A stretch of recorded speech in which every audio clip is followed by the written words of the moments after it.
Hello, मी दिलीप प्रभावळकर. मला सगळ्या होतकरू कलाकारांना एक आवाहन करायचं आहे.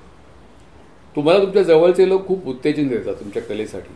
जवळचे म्हणजे घरातले, नात्यातले, मित्रमैत्रिणी वगैरे, की तुम्ही खूप छान ॲक्टिंग करता, तू छान दिसतेस, टॅलेंटेड आहेस, तुला ब्रेक मिळायला हवा वगैरे. ते कधी कधी खरं असतं, पण कधी कधी फसवंही असू शकतं. मग तुम्ही हे ऐकल्यानंतर काय करता? तुम्ही ऑडिशनवर ऑडिशन देता, फोटोशूट करता, नंतर प्रोफाईल बनवता. त्याचा कधी कधी उपयोग होतो, कधी कधी होत पण नाही. तर तुम्हाला स्वतःतले टॅलेंट्स जाणून घ्यायचा खरोखरीचा मार्ग शोधायला हवा असं मला वाटतं, की आपण खरोखर किती आहोत, कुठपर्यंत आहोत, कसे आहोत, टॅलेंट आपल्याकडे मध्ये आहे का, किती आहे, आपली शक्तिस्थानं कुठली, आपल्या मर्यादा कुठल्या, म्हणजे स्ट्रेंथ्स आणि लिमिटेशन दोन्ही हेच तुम्हाला कळायला हवं. तर त्यासाठी आम्ही तुम्हाला मदत करणार आहोत. तुमचं इव्हॅल्युएशन तुम्ही करून घ्यायचं आहे. तुम्ही तुमचा परफॉर्मन्स अपलोड करायचा आहे आणि तो आम्ही बसलो आहे जज करायला, तो पारखायला.